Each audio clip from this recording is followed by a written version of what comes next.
saudara pemirsa yang diberkati Tuhan. Jumpa lagi bersama saya Pendeta Rosa Kulalein. Kita ada dalam siaran Tabura Injil Klasik Siapen Selatan.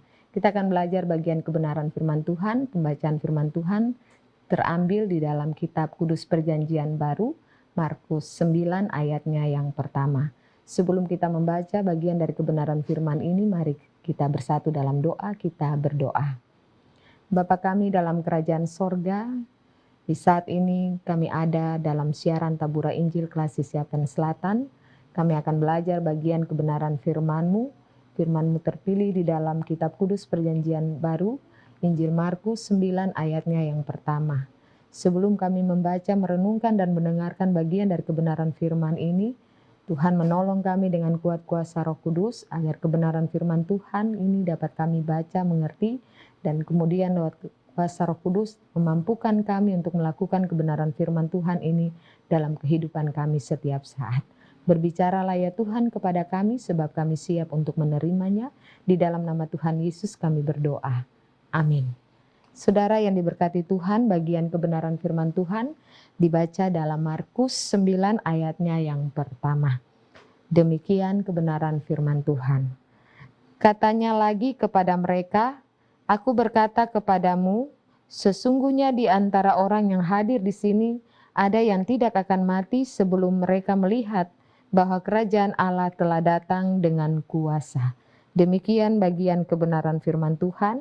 Dikatakan berbahagia adalah kita yang membaca dan melakukan bagian kebenaran firman Tuhan ini dalam kehidupan kita setiap saat. Saudara pemirsa Tabura Injil yang diberkati Yesus Kristus, kebenaran firman Tuhan akan dituntun dengan sebuah tema, yaitu dimuliakan dalam kemuliaan Kristus. Saudara yang diberkati oleh Tuhan Yesus Kristus, kemuliaan berasal dari kata dasar mulia. Kemuliaan merupakan kata sifat yang berarti kedudukan yang tinggi, pangkat yang tinggi, martabat yang tinggi, atau bisa juga dikatakan sebagai terhormat. Kemuliaan adalah derajat seseorang yang tinggi, baik di hadapan manusia maupun di hadapan Tuhan. Dan untuk mencapai tingkat kemuliaan, seseorang harus meraihnya hanya dengan cara tertentu, dengan perbuatan yang dianggap terpuji. Markus 9 ayat 1 dilanjutkan ayat 2 dan seterusnya dan berakhir pada ayatnya yang ke-13. Di sana dikatakan bahwa Yesus hendak berbicara mengenai peristiwa transfigurasi di mana ia ingin menunjukkan kemuliaannya di atas gunung bersama Petrus, Yakobus, dan Yohanes. Dalam peristiwa itu, Yesus menunjukkan kemuliaannya sebagai raja, di mana ia lebih besar dari Elia, nabi besar bangsa Israel yang diyakini tidak mati, melainkan langsung diangkat ke surga bersama keretanya. Kita bisa lihat dalam 2 Raja-Raja 2 ayatnya yang ke-11. Yesus juga ingin menunjukkan bahwa dia sebagai raja, Yesus juga lebih besar dari Musa, nabi terbesar Israel yang telah menuntun bangsa Israel keluar dari perbudakan Mesir dan menerima 10 firman Allah. Kedua nabi besar ini mewakili 2 bagian utama besar perjanjian lama, yaitu kitab Taurat dan kitab para nabi-nabi. Dan suara Allah dari balik awan menegaskan siapa Yesus yang sebenarnya, yaitu Putra Allah yang terkasih.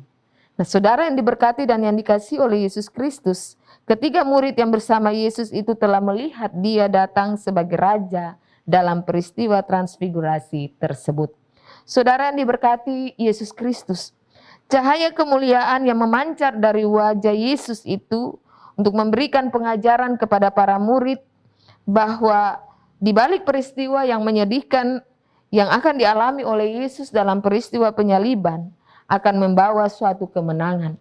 Di balik peristiwa penyaliban yang akan dialami oleh Yesus akan membawa kemuliaan, bahwa di balik hinaan dan caci maki akan ada kemuliaan yang akan menguatkan para murid dalam kehidupan mereka.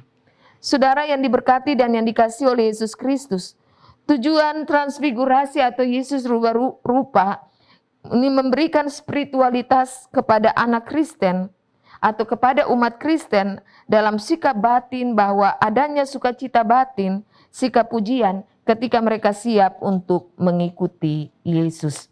Saudara yang diberkati dan yang dikasihi oleh Yesus Kristus, melalui peristiwa transfigurasi atau Yesus berubah rupa ini, menunjukkan kepada kita bahwa Kristus Yesus adalah anak Allah, Raja yang mulia. Kemuliaannya itu abadi selama-lamanya. Di dalam seluruh pengorbanannya, dia rela menderita setia sampai mati. Dan dari semua proses itulah nampak kemuliaan abadi kekal untuk selama-lamanya. Oleh sebab itu bagian ini mengajak kita sekalian untuk bisa memandang kepada Yesus, dan kita juga bisa mendengarkan dia, bahkan mengikuti dia. Bagian tema kita, mulia dalam kemuliaan Kristus. Ketika kita ingin mendapat suatu kedudukan, pangkat, kehormatan, maka terimalah itu dalam kemuliaan Kristus yang adalah kemuliaan abadi selama-lamanya. Ketika kita ingin mulia, berbahagia, maka kita harus meraih itu dengan sikap-sikap terpuji, berkenan di hadapan Tuhan. Dengan cara bagaimana kita harus hidup kudus di hadapan Tuhan. Oleh sebab itu, berjalanlah bersama dengan Yesus. Spirit ini kita bisa lihat dalam Petrus, Yakobus, dan Yohanes. Ketika mereka bersedia mengikuti Yesus naik ke puncak yang tinggi, mereka taat pada perintah Tuhan. Akhirnya mereka menyaksikan kemuliaan Tuhan yang tiada taranya. Mereka sangat berbahagia, mereka sangat kagum dan takjub. Dan mereka tidak ingin pulang ke tempatnya.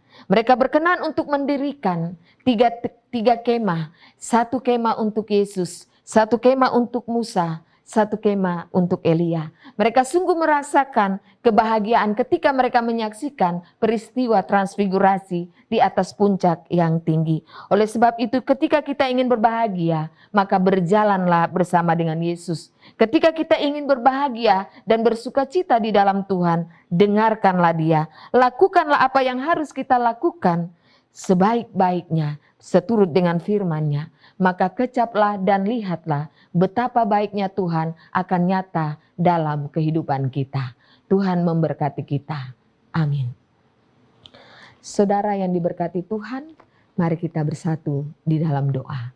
Kita berdoa. Bapa dalam kerajaan surga, terima kasih atas waktu dan kesempatan yang Tuhan berikan kepada kami. Saat ini kami telah mendengarkan dan menerima bagian kebenaran firman Tuhan. Mengajarkan kepada kami untuk bagaimana kami hidup berkenan di hadapan Tuhan. Kami hidup berbahagia ketika kami akan berjalan bersama-sama dengan Tuhan. Tuhan taruh kebenaran firman Tuhan ini di hati kami sekalian.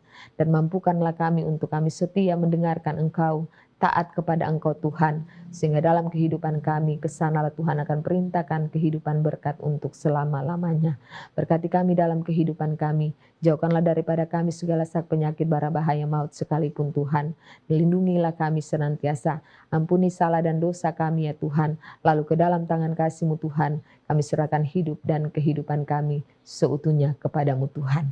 Terima kasih banyak Tuhan. Ini doa sembahyang kami Bapa. Hanya ke dalam tangan kasih-Mu Tuhan, kami serahkan hidup dan kehidupan kami kepadamu. Hanya di dalam nama Tuhan Yesus Kristus kami berdoa dan bersyukur. Haleluya. Amin. Saudara pemirsa, demikianlah perjumpaan kita di hari ini. Tuhan memberkati kita. Shalom.